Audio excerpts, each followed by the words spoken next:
kulanti waana wanaagsan daawadayaal waxaad ku soo dhawaataan wararka warbaahinta walwal qodobada ugu doorka roodna waxa qayb ka ah damaca dhalinyaradu maanta waxa uu ku dhamaadaa madaxtooyada filla Soomaaliya waa warbixin aad warkeena ku daawan doontaan dawladda federaalka Soomaaliya oo maanta dib u furtay wadada horbarta xarunta CID-da ee Muqdisho midowga musharaxiinta oo baaq u diray beesha caalamka haddaba baaqaasi muxuu yahay waa daawan doontaan Puntland Jubaland musharaxiinta mucaaradka iyo guddoonka aqalka sare oo go'aan culus ka qaadanaya arrimaha doorashooyinka ee cakiran haddaba go'aankaasi muxuu yahay waa daawan doontaan Amar uu bixiyey Madaxweyne Farmaajo oo dhaqan galay haddaba amarkaasi muxuu yahay waa daawan doontaan qodobadaas iyo kuwa kale ayaad warkeena ku daawan doontaan ee ku soo dhawaada warkaas oo intaas ka faahfaahsan aan ku bilownay daawadayaal markii uu dalku burburay odayaashii qabiilka iyo dhalinyaradii wax soo agdhoobeen hogaamiye kooxyadii dalka waxa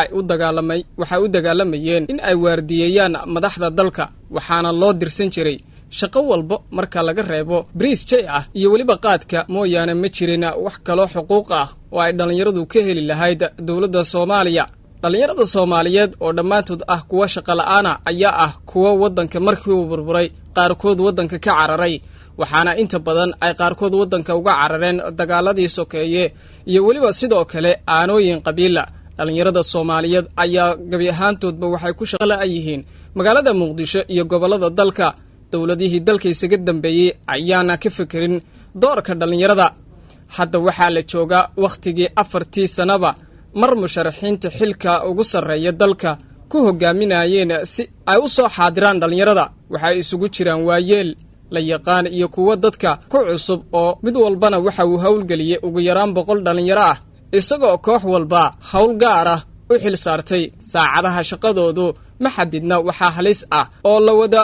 galaya gaf dhalinyarada loo geysanayo oo ah in lagu adeegto dhalinyarada Soomaaliyeed ayaa maanta ah kuwa u baahan xal buuxa oo ay ka gaaraan arrimahooda mustaqbalka dawladaha soo socda iyo tan cusub ee nagu soo wajahan balse xaaladda dalka ayaa mid xilligani aad looga walaacsan yahay maadaama la isku hayo arrimaha doorashooyinka dawladda Soomaaliya ayaa maanta gabi ahaanba carada iyo jawaanada ka qaaday xarunta CID-da ee ku taala isgoyska kilomitir 4 oo ciriiri badan ay ku qabeen gaadiidka dadweynaha afayeenka ciidanka booliiska Soomaaliyeed Sadiq Aadan Cali ayaa sheegay in markii horeba loo xiray xarunta sababo la xiriira amniga xilligana go'doomeena laamaha ammaanka ee nabadgelyada in ay dib u furaan wadadani kadib markii sida uu hadalka u dhigay lagu kalsoonaaday nabadgelyada xarunta afayeenka ayaa sheegay in dawladdu sidoo kale ku howlan tahay dhawaan in ay dib u furto wadooyin muhiim ah oo muddo dheer u xirnaa sababo nabadgelyo awgeed wadooyinka ugu muhiimsan caasimadda dalka ayaa ahaa kuwa xirnaa muddooyinkii ugu dambeeyay iyadoo dawladda Soomaaliya ay gabi ahaanba ay xirtay wadooyin waaweyn oo shacabku inta badan u baahnaayeen in ay maraan shacabka Soomaaliyeed ayaana ah kuwa ku dhibanaa wadooyinka qaarkood oo xiran midowga musharaxiinta ayaa soo saaray qoraal ka kooban 2 bog kaas oo toos ugu socota dalalka beesha caalamka waxayna ugu baaqeen in aan indhaha laga qarsan qaabka ay dawladda federaalka Soomaaliya u hogaaminayso doorashada dalka midowga musharaxiinta ayaa sheegay in ay ku baaqayaan in sixitaan lagu sameeyo nidaamka doorashada iyo sida hadda wax u socdaan golaha midowga musharaxiinta waxa uu jeedinayaa in la xalliyo khilaafka siyaasadeed inta aan la gudagelin hanaanka doorashada waxaan soo jeedinaynaa in la raaco qodobadan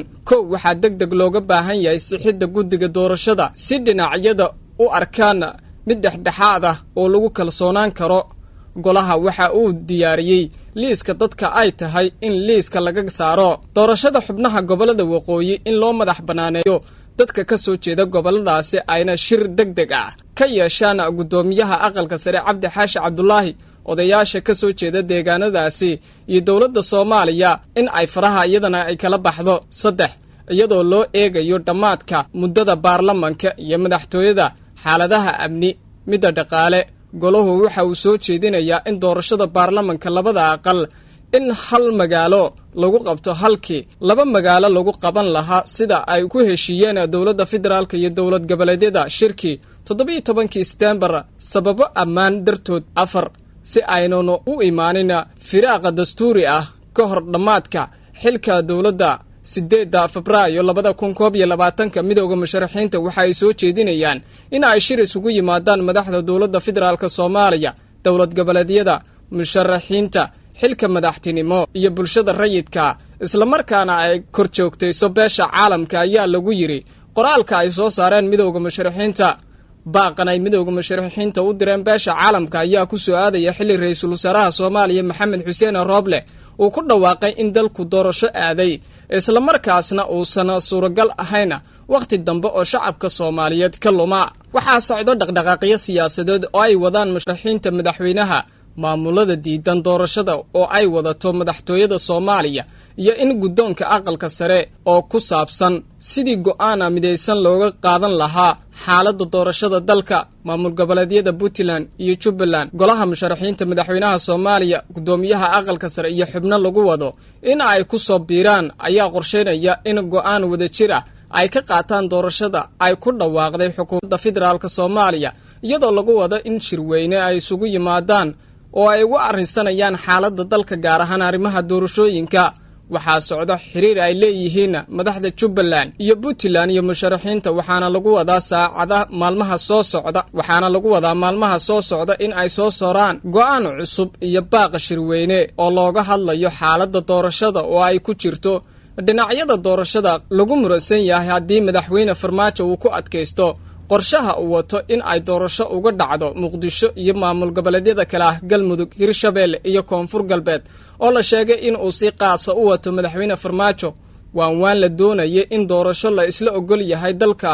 ay ka dhacdo ayaa soo ilaatay markii uu ra'iisul wasaare Maxamed Xuseen Rooble ku dhawaaqay in aan waqti kale laga luminaynin shacabka Soomaaliyeed. ciidamada booliiska ayaa amar ku bixiyay in la furo wadooyinka dhagxaanta iyo caratuurka lagu jaray ee caasimada ku yaala iyagoo maanta booliiska ay fureen wadada lambar 4 iyo difaacayaasha carrada taalay afaafka hore ee xarunta CID-da. afayeenka booliiska Cornel Sidiq Aadan Cali Doodisho ayaa warbaahinta u sheegay in la furay wadada oo dadkaasi ay ku dhib qabeen. waxa uu sheegay afayeenka in loo baahan yahay in shirkadaha ganacsi ee gaarka loo leeyahay ay furaan wadooyinka u xiran. mashquul badan ayaa wadooyinka qaarkood ka jiray maalmihii ugu dambeeyay. guud ahaan daawadayaal warkii aad kala socoteen warbaahinta walwal xilligan waa naga intaa tan kulanti dambe intaynu war noocan oo kale aynu ku kulmi doono. nabadgelyo.